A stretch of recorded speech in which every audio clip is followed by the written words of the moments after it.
다 같이 한번 따라해 보시겠습니다. 그리스도로 옷 입다. 얼마 전에 제가 말씀을 전하면서 이사를 앞두고 있다고 이제 말씀을 드렸었는데요. 기도해 주신 덕분에 은혜 가운데 이사를 잘 마쳤습니다. 이사 가기 전에는 잘 몰랐었는데요. 몇 평의 차이가 새삼 굉장히 크게 느껴졌습니다. 그런데 이사 와서 평안하고 좋은 그 마음이 너무나도 과했는지 너무 과하게 쓸고 닦다가 난생 처음으로 대상포진에 걸려서 8월 한 달 동안 조금 고생을 했습니다. 이사 와서 첫날 밤에 저희가 이제 항상 다 같이 기도를 드리고 잠을 자는데요. 이사를 와서 첫날 밤 성민이가 그날 이렇게 기도를 했습니다. 하나님, 이사 오게 해주셔서 감사합니다. 거실에 이불을 2장이나 펼 수 있습니다. 예수님의 이름으로 기도드립니다. 아멘. 자기 입장에서는 넓은 집으로 이사를 오게 되어서 감사하다는 것을 그렇게 표현을 한 것 같습니다.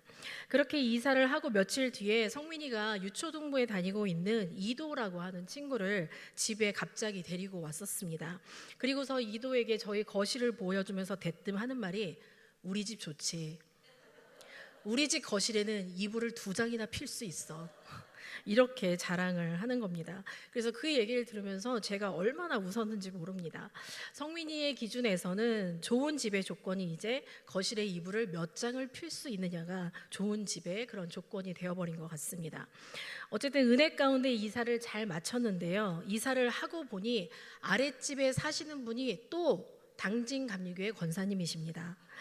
아무래도 또 걱정이 되기 때문에 기도로 품으시는 신앙 좋으신 권사님이시기를 간절히 소망하고 있습니다.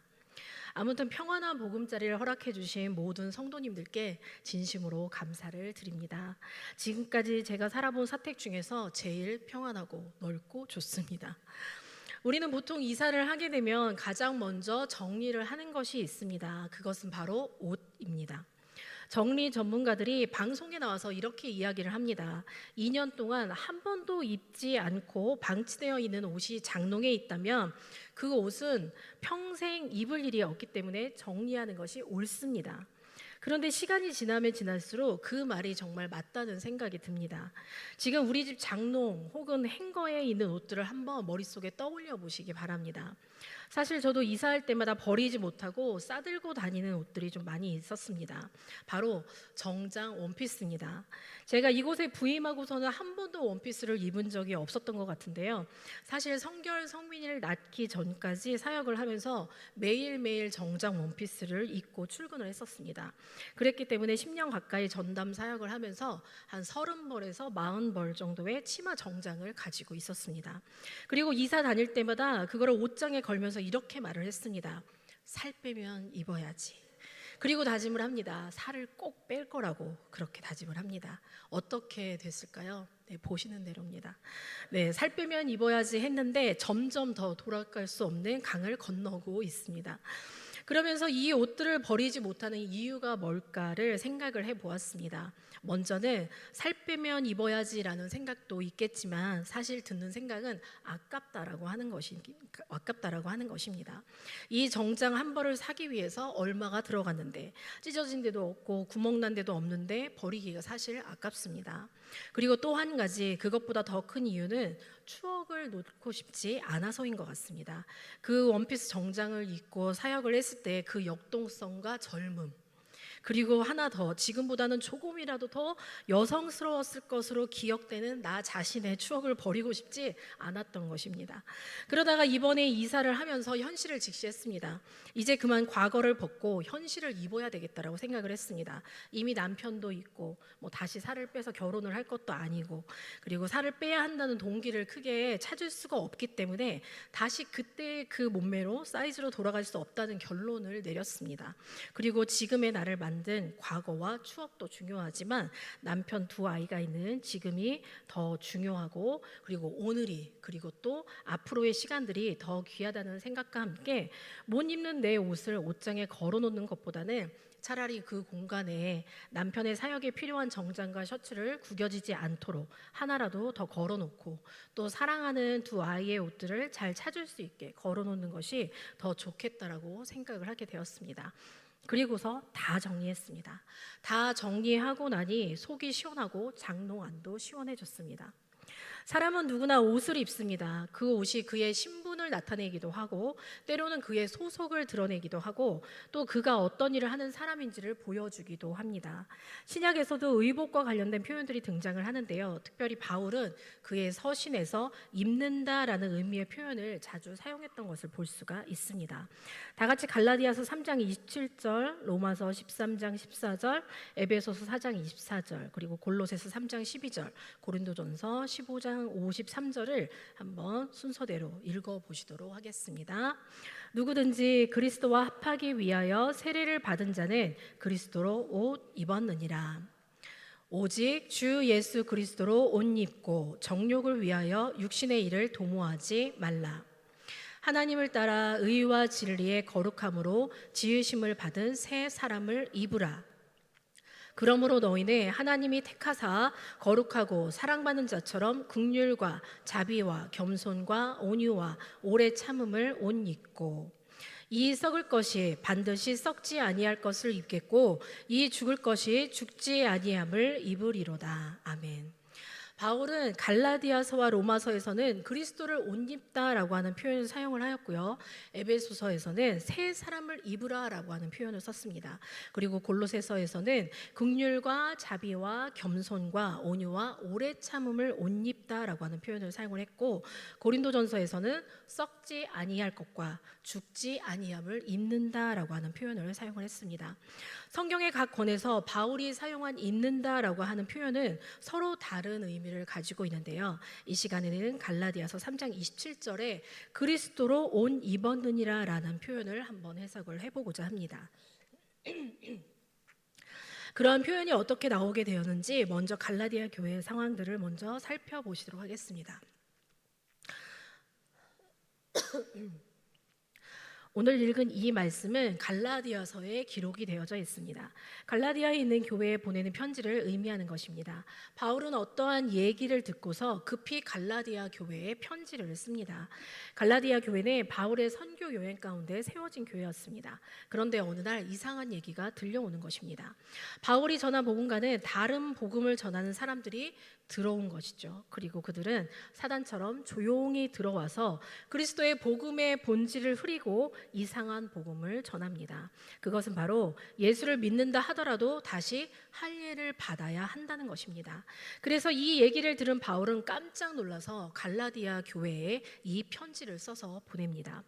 갈라디아라고 하는 지역은 어디에 있습니까? 유대 땅이 아니고 이방 지역에 위치해 있었습니다. 유대 예루살렘에서 시작된 복음은 온 유대와 사마리아를 지나서 이방 땅까지 퍼지게 된 것입니다.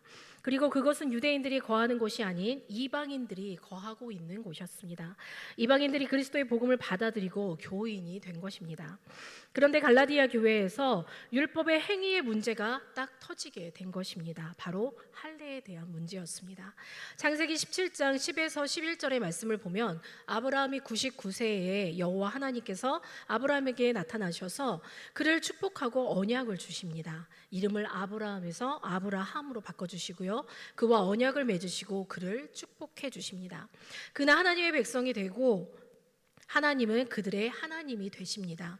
그리고 언약의 징표로서 모든 이스라엘 남자들에게 할례를 행할 것을 하나님께서는 명령하십니다. 그리고 이후로 모든 이스라엘 백성들은 할례를 행하고 율법을 따라서 살았던 것입니다.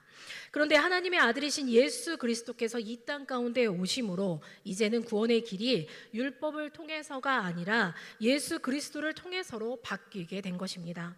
이제 할례를 행하는 유대인들만 구원을 받는 것이 아니라 예수 그리스도께서 이 땅 가운데 오심으로 모든 사람이 구원의 대상이 되었습니다. 할례나 율법의 행위로서만 구원을 얻을 수 없게 된 것입니다. 그런데 이것을 다시 되돌리려 하는 자들이 갈라디아 교회에 등장을 한 것입니다. 바울은 율법과 믿음의 문제를 중요하게 다루면서 율법과 믿음에 대해서 잘못된 생각에 치우쳐 있는 다른 복음을 전하는 자들의 논리를 정면으로 반박을 합니다. 다 같이 갈라디아서 2장 16절의 말씀을 함께 읽어 보시겠습니다. 사람이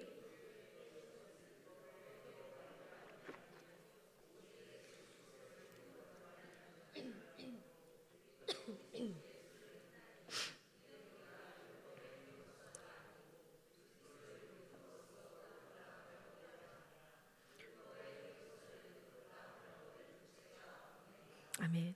이 한 구절에 율법의 행위라는 표현이 세 번이나 등장을 합니다. 그리고 마찬가지로 예수 그리스도를 믿는다라고 하는 표현도 세 번이나 나옵니다.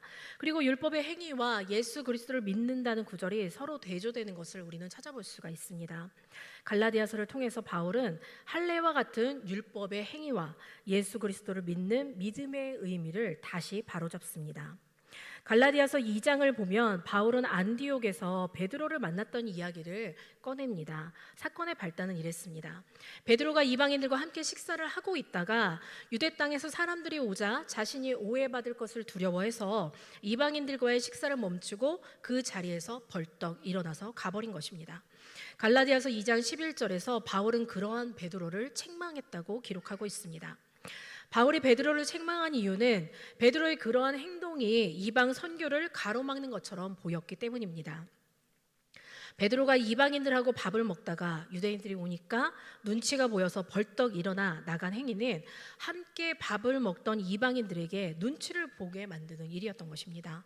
이방인들로 하여금 우리는 같이 밥을 먹으면 안 되는, 그것을 들키면 안 되는 대상인가라고 하는 의문을 들게 했던 것입니다. 그리고 그것은 이방인 그리스도인들이 위축되는 상황을 만들었을 것이라고 하는 것입니다. 그래서 바울은 베드로의 그런 행동이 이방인들을 애써 그리스도인으로 만들어 놓은 선교 사역을 가로막는 것이었기 때문에 책망한 것이라고 합니다. 그리고 바울은 이 이야기를 갈라디아서에 적습니다. 안디옥의 이야기를 갈라디아 성도들에게 보내는 편지에 굳이 적어서 보낸 것입니다. 그 이유는 무엇입니까? 이방인 선교를 막는 이단의 위협을 경고하기 위함입니다. 바울은 강하게 주장을 합니다. 우리는 그리스도를 믿는 믿음으로만 구원을 받을 수 있습니다. 그리고 베드로처럼 다시 율법에 얽매이는 모습을 보이면 그것은 예수 그리스도를 욕되게 하는 것이고 그분이 이 땅 가운데 오시지 않은 것과 같게 만드는 것이라고 책망합니다. 맞습니다. 오직 믿음입니다. 다 같이 한번 따라해 보실까요? 오직 믿음. 오직 믿음. 우리는 오직 믿음으로만 구원을 받습니다. 예수님을 믿는 믿음으로만 우리는 구원을 받습니다. 예수 그리스도를 나의 구주로 영접만 하면 됩니다. 나의 혈통이 유대인이어서도 아니고 내가 율법의 행위를 온전히 지켜서도 아니고 그 이유가 내가 아니고 예수님이기 때문입니다. 오직 복음 때문입니다. 오직 변하지 않는 복음의 진리이신 예수님만을 믿을 때 우리는 구원을 받을 수가 있습니다. 그런데 그것을 갈라디아 교회 성도들이 몰랐을까요? 물론 알고 있습니다. 하지만 흔들린 것입니다. 바울은 이미 너희는 그리스도로 옷 입었느니라 라고 하는 표현을 사용을 합니다. 그러니 의심하지 말라고, 흔들리지 말라고 합니다.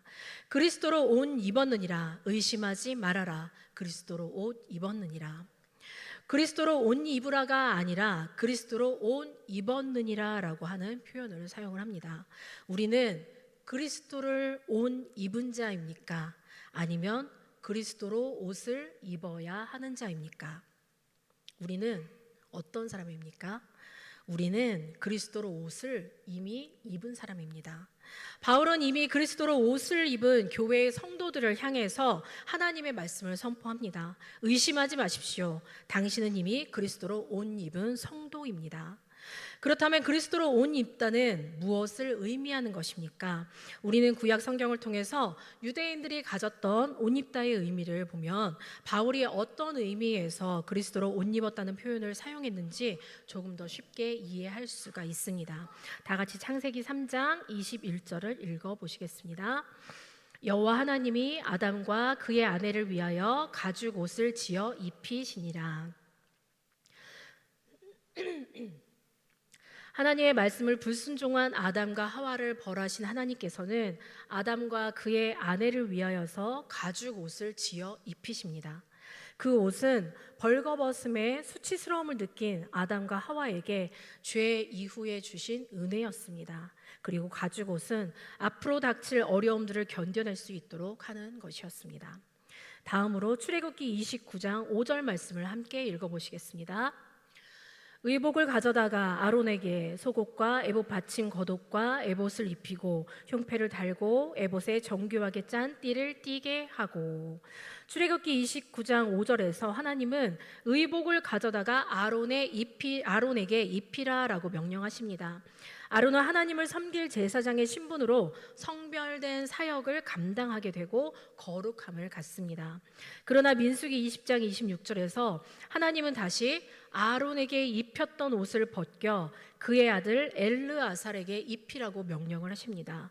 모세가 그 명령에 따라서 아론의 옷을 벗겨 그의 아들 엘르아살에게 입힘에 아론이 그 산 꼭대기에서 죽게 됩니다. 거룩함의 상징인 제사장의 옷을 입은 아론은 살고 옷을 벗은 아론은 죽게 된 것입니다. 옷을 입은 자는 살고 옷을 벗는 자는 즉시 죽습니다. 그리고 제사장의 옷을 입은 사람은 하나님 앞에 설 수 있는 자의 신분으로 바뀌게 됩니다. 마지막으로 이사야 61장 10절의 말씀을 읽어 보시겠습니다. 내가 여호와로 말미암아 크게 기뻐하며 내 영혼이 나의 하나님으로 말미암아 즐거워하리니 이는 그가 구원의 옷을 내게 입히시며 공의의 겉옷을 내게 더하심이 신랑이 사모를 쓰며 신부가 자기 보석으로 단장함 같게 하셨음이라. 아멘. 이 구절은 강조된 기쁨의 소식으로 시작을 합니다. 그러나 흥분하고 크게 기뻐하는 이유는 이스라엘의 상황 때문이 아니라 바로 하나님 때문입니다. 이 기쁨은 단지 어떤 일이 이루어졌다는 데에 대한 기쁨이 아니라 그 일을 행하신 이에 대한 기쁨입니다. 우주의 창조자이자 구원자이신 분이 없이는 기쁨도 없다라고 하는 것입니다. 우리가 원하는 것은 기쁨을 주시고 또한 그분과 그분의 임재가 없으면 아무런 의미가 없습니다. 하나님은 이런 큰 기쁨을 가져오기 위해서 구원과 공의로 옷 입히십니다. 그리고 하나님은 어느 한 가지로부터 구원하시되 다른 한 가지에 이르도록 또한 구원을 하십니다. 즉 하나님은 불의와 그 결과로부터의 구원뿐만 아니라 하나님의 공의의 삶으로 살 수 있는 신적인 능력도 우리에게 부여해 주시는 줄 믿습니다. 이렇게 하나님께서 입혀주시는 옷은 우리를 지키고 보호하는 옷이고 우리가 하나님 앞에 나아갈 수 있도록 하는 옷이고 또한 구원의 옷이고 또한 구원받은 자의 삶을 살아갈 수 있도록 돕는 그러한 옷입니다. 그리고 그렇게 하나님께서 입혀주시는 옷, 하나님께서 주신 그리스도로 옷을 입은 자들이 바로 우리입니다. 주는 나를 지키시고 보호하시며 우리는 그리스도를 통해 하나님 앞에 나아갈 수 있고 구원을 얻을 수 있으며 또한 구원받는 성도의 삶을 살아낼 수가 있는 것입니다. 우리는 이미 그리스도를 옷 입은 구원받은 성도입니다. 다 같이 갈라디아서 3장 26절과 27절을 읽어 보시겠습니다.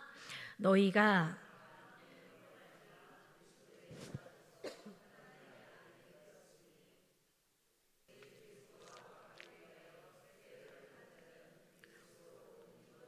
아멘. 갈라디아 교회의 교인들이 이방인들이라 할지라도 이미 갈라디아 교회 성도들은 믿음으로 오직 믿음으로 그리스도 예수 안에서 하나님의 아들이 되었기 때문에 그리스도로 온 입은 자라고 말합니다. 그들이 비록 유대인도 아니고 할례를 받지 않았어도 그들은 그리스도를 믿음만으로 세례를 받은 그리스도인임을 바울은 다시 상기시켜 줍니다. 이단들은 말합니다. 그리스도의 옷만으로는 안 된다고 궤변을 들어놓습니다. 그리고 자기들이 알려주는 옷을 더 입으라고 합니다. 하지만 바울은 분명히 단호하게 말합니다. 다른 복음을 전하는 자나 다른 복음을 따르는 자는 모두 저주를 받게 될 것이라고 경고합니다. 그리스도의 옷 외에 우리에게 필요한 옷은 없습니다. 만약 이 자리에 이단 신천지가 있다면 당장 나가십시오. 다른 복음을 전한 당신은 저주를 받게 될 것입니다. 보통 성도가 150명 이상이 되는 교회에는 모두 신천지가 침투한다고 합니다. 자기들끼리는 서로 알기 때문에 눈짓을 주고받고 손짓, 발짓을 주고받는다고 합니다. 얼마나 소름 끼치는 일입니까? 뱀같이 들어와서 그리스도로 옷 입은 우리 성도들을 노리는 악한 마귀 권세들, 신천지 이단들은 모두 저주받고 떠나가게 되기를 선포합니다. 그런데 그리스도로 옷 입은 이방인들이 다시 유대인들처럼 할례를 받으라는 그 복음에 솔깃해진 이유가 사실 있었습니다. 그것은 바로 박해와 그리스도인으로서의 삶에 대한 문제였습니다.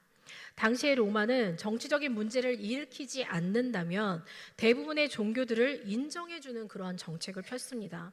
그런 면에서 유대교라고 하는 종교는 로마인들이 봤을 때 굉장히 호감이 가고 궁금증이 들게 하는 그러한 고대의 종교였습니다.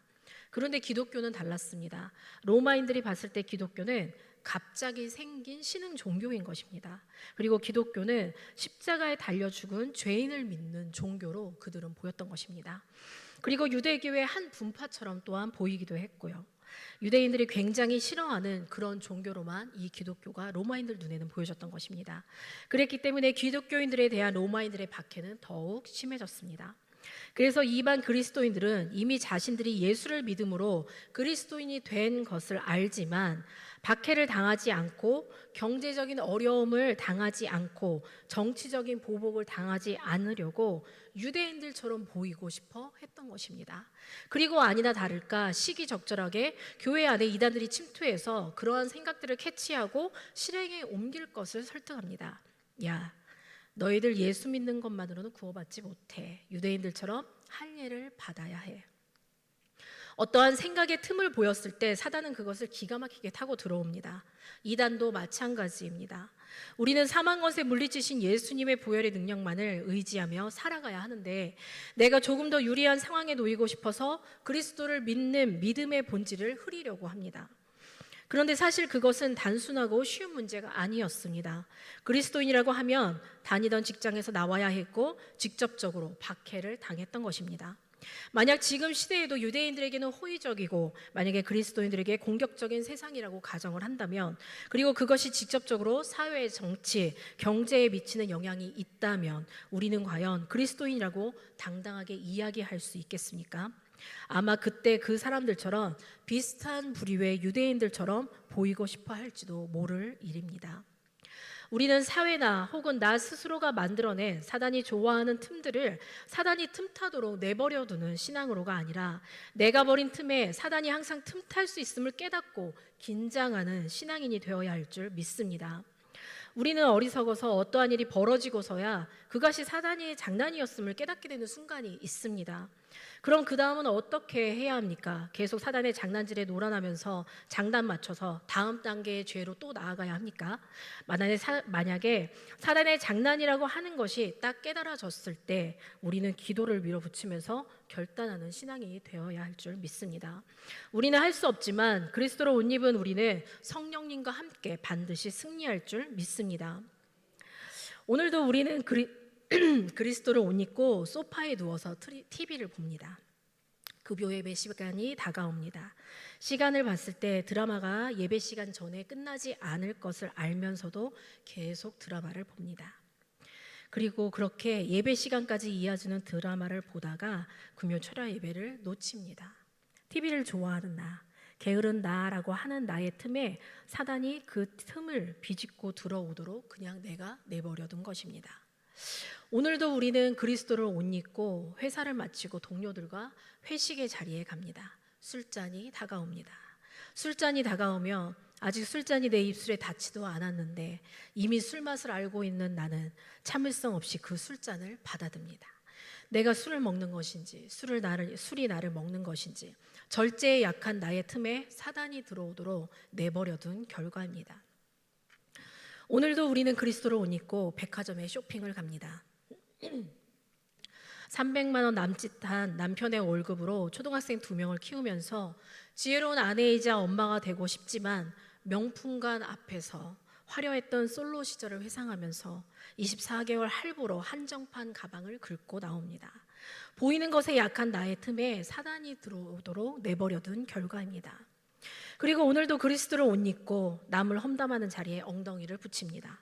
남편에 대한 이야기로 시작을 해서 자녀에 대한 이야기, 시댁에 대한 이야기, 친구에 대한 이야기, 교회에 대한 이야기, 한국에 대한 이야기, 교회의 헌금에 대한 이야기, 교회에 헌금을 많이 내라고 하시는 목사님에 대한 이야기까지.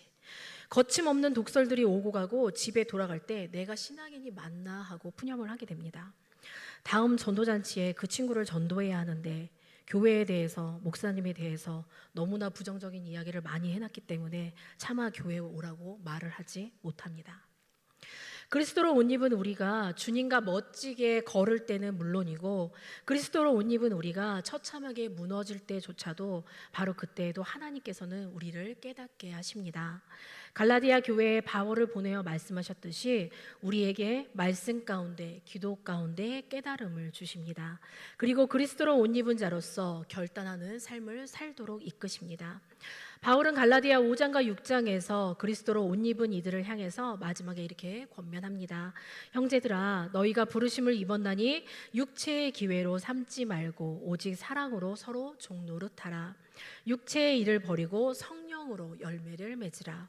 오직 성령의 열매는 사랑과 희락과 화평과 오래 참음과 자비와 양선과 충성과 온유와 절제니 그리스도 예수의 사람들은 육체와 함께 그 정욕과 탐심을 십자가에 못 박았느니라. 아멘. 그리스도로 옷 입은 우리는 다른 것에 신경을 쓸 것이 아니라 바로 성령의 열매를 맺어야 한다는 것입니다. 우리에게 자유를 주신 이유는 바로 그것을 이루기 위함입니다. 우리가 구원의 기쁨의 찬양을 올리고 하나님을 경배하는 이유는 하나님께서 우리에게 구원의 옷을 입혀주시고 또한 구원의 삶을 살아갈 수 있도록 은혜도 주셨기 때문입니다. 사랑하는 당진 성결교회 모든 성도 여러분, 진심으로 사랑하고 축복합니다. 저는 우리 성도님들이 모두 이겼으면 좋겠습니다. 사단의 장난에 넘어가지 않고 이겼으면 좋겠습니다. 우리가 다 이겼으면 좋겠습니다. 평생을 이게 사단이 장난치는 건지도 모르고 그렇게 당하면서 살지 않으셨으면 좋겠습니다. 깨어 기도함으로 사단에게 틈을 내어주지 않고 그리스도를 옷 입은 그리스도인으로서 성령의 열매를 맺으며 그렇게 주님 나라 가기까지 끝까지 온전히 믿음으로 승리하시기를 간절히 소망합니다. 아멘. 기도하시겠습니다.